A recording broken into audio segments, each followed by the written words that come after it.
This week in the X's and O film room, we're going to take a look at a play for all you NCAA guys out there who like to run a little bit of offense, like to throw against bump and run man coverage. This play is called the shotgun flanker close Z shallow cross.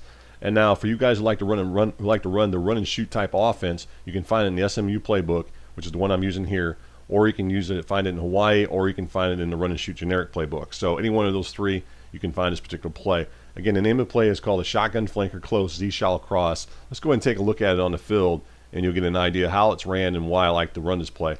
We're going to run this against a dime 3-2-6, two-man under, and we'll just take a look at it right now. Let's go ahead and call bump and run man coverage, just to go ahead and show you how I beat bump and run with it.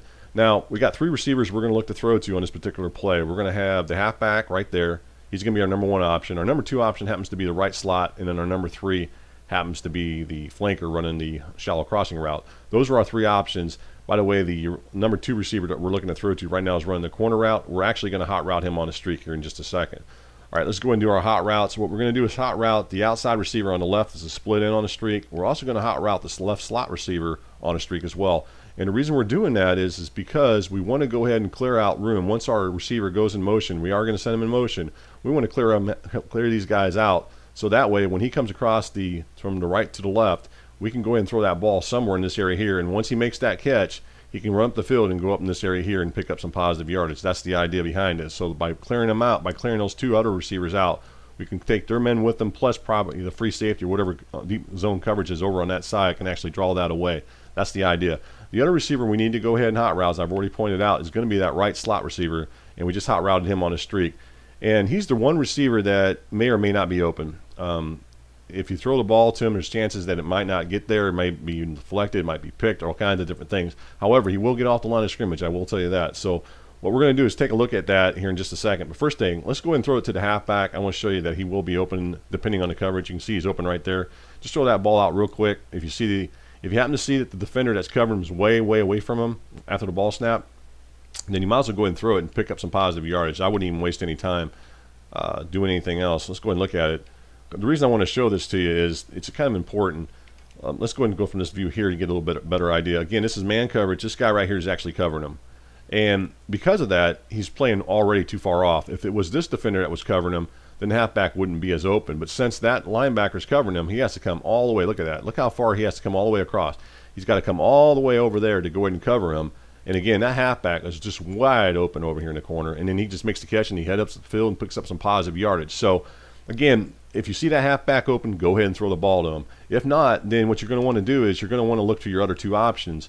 And that's where we're going to go next. So let's go ahead and go back and do all our hot routes right now. So let's go ahead and hot route the outside receiver and the slot receiver on streaks, and then the inside slot receiver on the right on a streak. All right, you can see we got bump and run man coverage. We got our play set up.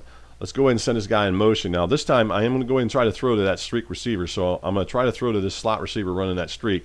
And what I'm going to try to do is once that ball snap, I'm going to wait till he gets down the field, and then I'm going to look for him probably in about this area here. I'm going to try to look for him in that area there and make that throw. Now, he may or may not be open, but if I do throw it, hopefully he'll get the ball. And when you do make that throw, you want to press hard left on your stick or on your D-pad because you want to lead that ball to the inside. So what I'm trying to show here, despite him running this post route, he's running this post route, or actually a streak route. Well, when you throw that ball hard to the inside, he actually turns in and goes more towards the post, and that's what you're going to wind up seeing. So let's go ahead and run the play. And again, we're going to use this motion right here, and then we're going to throw it hard into that area there. You can kind of see how I got that completion in there. Again, it may not always be there. Let's go ahead and do it again. I want to show you something because it may not always be there. I don't want you thinking Cobra said this play is always going to work, because it may not always work. Same thing. And then what we want to do is go ahead and take control of that slot receiver, or excuse me, the flanker. I don't know if I even pointed that out earlier when I was showing the halfback, but what you want to do is you do want to motion him to the inside here. And the idea of that is once you motion him to the inside and snap it when he gets behind that slot receiver, he's going to get off the line of scrimmage, and so is this guy. They're both going to get off the line of scrimmage, and that's the reason we're using motion. So let's go and do it again. Same thing.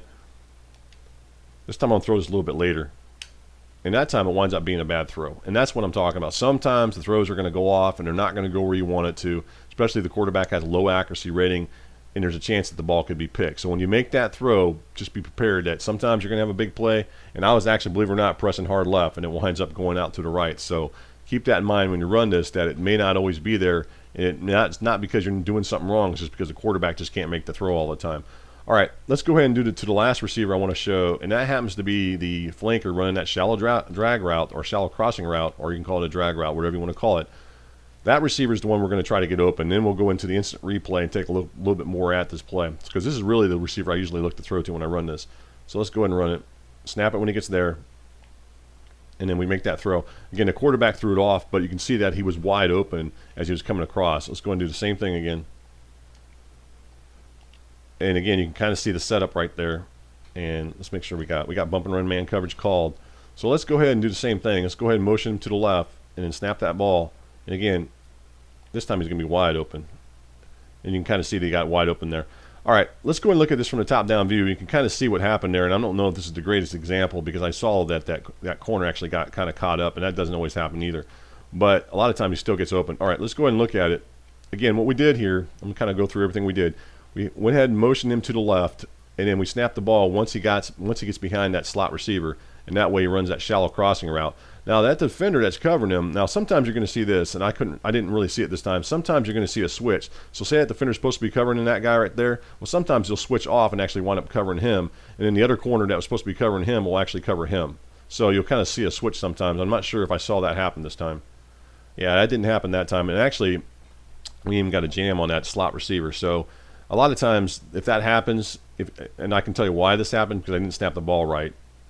That's what happened right there, because that slot receiver still got jammed. What should have happened would have been that slot receiver wouldn't have been jammed, and there would have been a switch going on, and that's why we didn't see everything. Even though that receiver got open, it didn't exactly work the way it's supposed to. So let's go and do it again. Same thing. We'll take control of that flanker. Let's go ahead and motion him to the inside, snap that ball.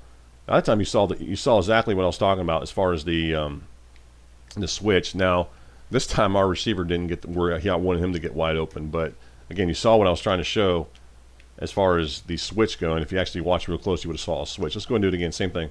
Take control of this guy and snap that ball. All right, there goes the switch. We actually saw a switch there. The guy's open. We head up the field and pick up about, 8-9 yards. So if that receiver is a little bit faster in that corner, there's a good chance we can pick up more yardage. So let's go ahead and look at it from the top-down view. And this example I'm about to show is exactly what should happen every single time, as long as you snap the ball properly, which I didn't do earlier. All right, you can kind of see when I snap that ball, it's almost right as he gets just about a step from the slot receiver. So again, what I did is I motioned him in about one step, and then I snapped it. So he came in here, snapped the ball, and then this guy's going to come across that middle and run that route there.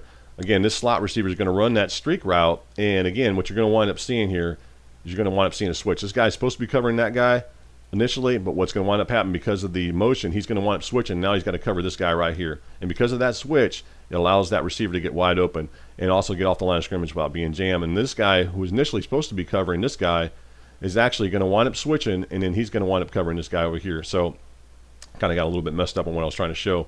Let's go ahead and re-explain that one more time. Okay, this guy right here, he's not going to be covering that receiver now. Again, he's supposed to be covering this guy right here. Let's go ahead and show that. Once the switch happens, he's going to wind up covering the slot. So initially he's supposed to cover that receiver, but then he's going to wind up covering the slot receiver. So you're going to see that here in just a second as I go through this. So let's go ahead and get a little bit of zoom in over here. I want you guys to watch that switch. All right, right now everything's fine as far as the coverage goes. But there goes the switch right there. Switch. Bam, switch. You can see the switch going on. And that's what I was talking about. Now, again, if you want to, you can make that throw into this area here, and if you're going to throw it, you can make that throw to that receiver there, as I pointed out earlier, or you can wait and just kind of look for your underneath receiver, which happens to be that receiver there. And when I'm making that throw, he's wide open.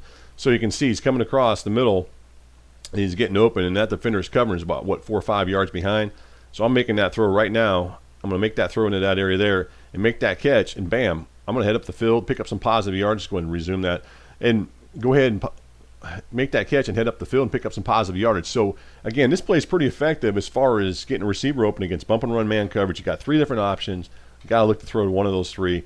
Hopefully you guys can get this play into your playbook. If you're not running the run and shoot offense, something you want to take a look at, because like I said, it's one of my favorite type of styles. I love to throw the ball, and this is a perfect example of the type of plays that I like to run. High percentage plays that pick up yardage and let the receivers catch the ball underneath and then go pick up some yardage with their speed. Again, this is called a shotgun flanker close Z shallow cross, and you can find it in the run and shoot type style type playbooks.